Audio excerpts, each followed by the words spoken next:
again, I would like to say good afternoon. But if Paul were here, I believe he would say, welcome.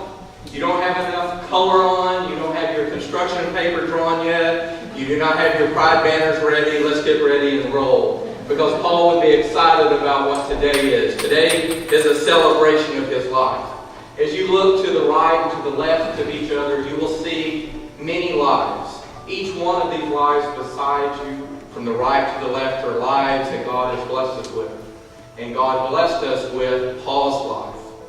And family and friends, I would like to tell you today that today is the day that we celebrate his life. That he is the bigger picture of family. And Paul touched so many of us. Paul touched my life when I first decided to step out as a former Assembly of God pastor. I stepped out of the closet and moved into Oklahoma City and walked into Pride Festival bravely one day. Scared to death, didn't know what to say, what to do, but I knew I didn't fit in anywhere. I hadn't found a church, I hadn't gone anywhere, but what I found was Paul underneath the canopy. And when I walked there, I started to find out that my right-wing Republican views were not necessarily right, which I already knew that. But he was standing under the Democratic canopy, and there was something about his smile. I started to share my story. He didn't condemn me. He didn't make me feel out of place. But what he did is he made me feel welcome. And it wasn't really in words that he said. It was just the shaking of the head and looking at me. And it made me for once feel like I belong. And folks, we all belong. We belong to that family. That bigger picture that Paul lived his life for us to receive in our hearts.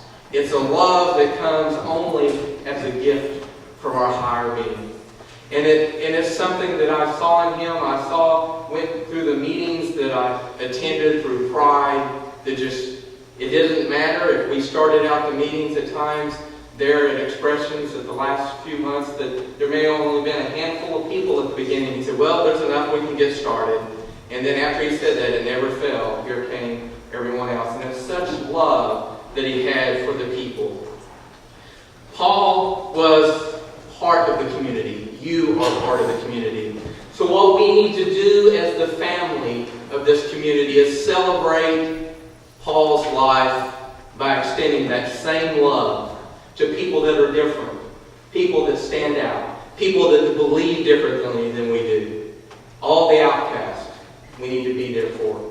And that's what I want us to do, is celebrate his life by living that way the rest of our life. Paul died on March 4th after a brief and unexpected illness. Born on December 19, 1939, Paul dedicated his life to numerous organizations, all aimed at bringing peace and justice to Oklahoma City. Paul owned an interior design firm, PRT Designs. However, his true love was fighting injustice. After 40 years ago, he became a social activist after witnessing men in Oklahoma City get arrested for simply entering a gay bar. He believed everyone was created equal, regardless of their skin color, gender, sexual orientation, or national origin. And he put action into his beliefs. More than 30 years ago, Paul helped organize MCC, the first gay Christian church in Oklahoma City. He helped form the Oklahoma Human Rights Commission, and in 1987 he helped organize the first ever gay pride event in Oklahoma City. He continued to serve as the chair of Pride until 2009.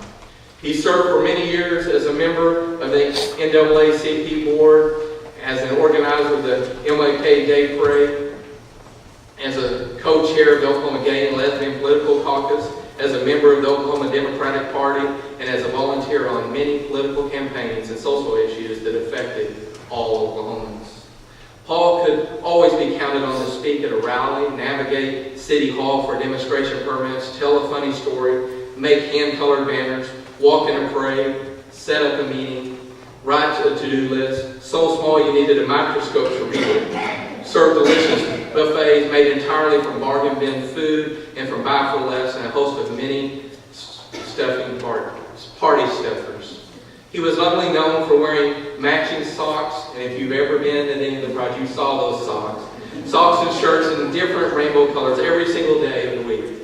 Wearing his cell phone hooked around to the lawn yard around his neck, and with a sense of humor, he carried that. And that, I needed that one year in Pride. I lost my cell phone and keys, and I wish I would have followed Paul's example and carried it around my neck.